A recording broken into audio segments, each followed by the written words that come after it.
So this is the part 2 of the topic Introduction to Equation of Circle or of a Circle. So let's go with this second part of the discussion, which is identifying the center and radius of the equation of circle. So as you can see here, we have three questions here po, which are all general form of the equation of a circle, and we're going to identify the center and the radius. Okay, so let's go first with number one. So let's first copy the question. We have here x squared plus y squared minus 6x plus 8y minus 11 is equal to 0.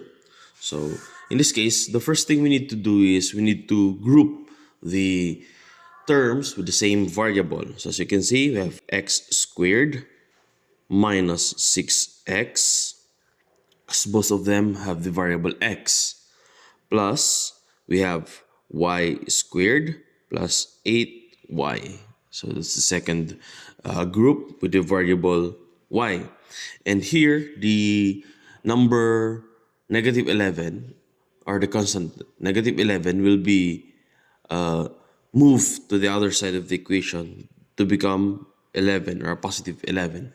So we move it the constant for us to prepare numbers that will be our value for the radius. Okay, so what's the next step? We're going to use the completing the square steps. So as you can remember, in completing the squares, we get the how do you call this? The variable b divided by 2, and whatever outcome will be, we're going to square it. Okay, so in this case, as you can see, the variable b, the value of variable b will be the negative 6. So negative 6 divided by 2, then squared. So negative 6 divided by 2 is negative 3. Then we're going to square it. We will have 9, positive 9. So here, we're going to put x squared minus 6x plus 9. That's the completing the square. Next, we're going to add, by the way, let's close it with the parenthesis, and we're going to do the same step to the other group with the variable y. So here we're going to y squared plus 8y. So again, we have here 8 over 2, then squared, okay, for the process of completing the square. So 8 divided by 2 is 4 squared. So after that, 4 squared is 16. So here we're going to add 16, okay, equals to 11. Remember that we add here 9 and we add here 16. Since we add to the left side of the equation 9 and 16, we're going to add also 9 and 16 on the right side of the equation. Why? To make sure that it's still equal. Okay pa? So what's the next step? We're going to make this a perfect square binomial. So what's the step? Square root of the first term, that is x. Square root of the last term, which square root of 9 is 3. And we're going to get the sign of the middle part, which is negative in this case. Then put squared. Okay? That's how you do it. Plus, same goes in this part. So square root of y squared is y. Square root of 16 is 4. Get the sign of the middle part, which is plus. Okay? Then put squared. Okay? After that, we're going to put equal to 11 plus 9 is 20. Plus 16, 36. So we're going to write 36. Okay? So this will serve as your standard form. But we're not going to stop there because we're looking for the, remember, center and the radius. Okay? So what we're going to do is we're going to remember that the standard form is x minus h squared plus y minus k squared, which is equal to r squared.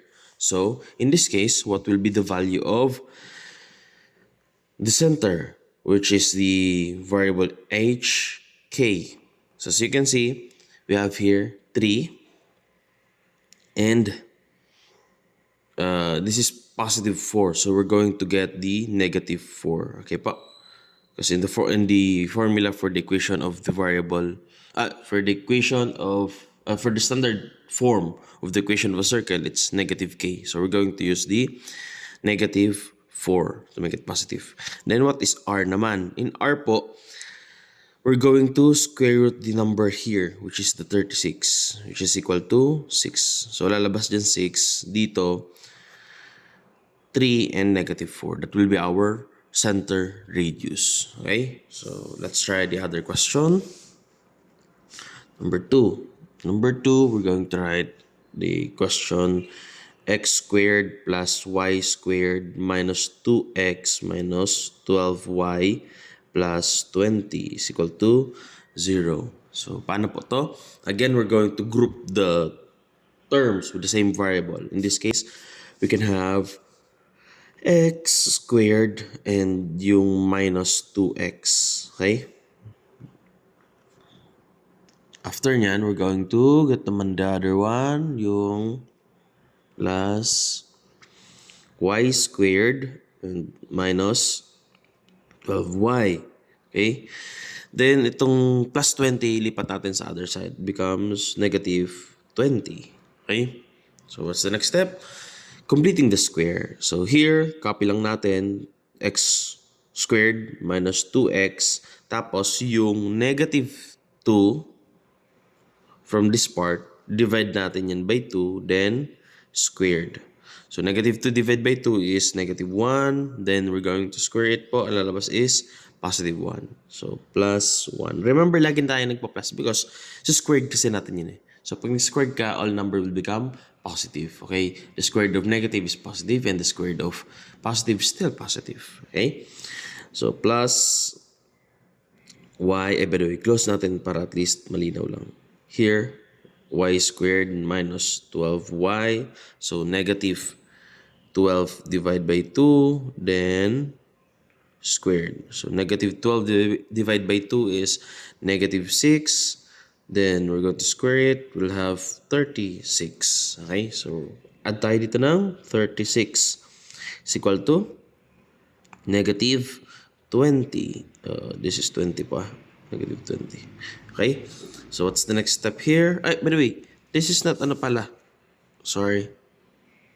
Oh, sorry. Nakopy ko pala is the third question.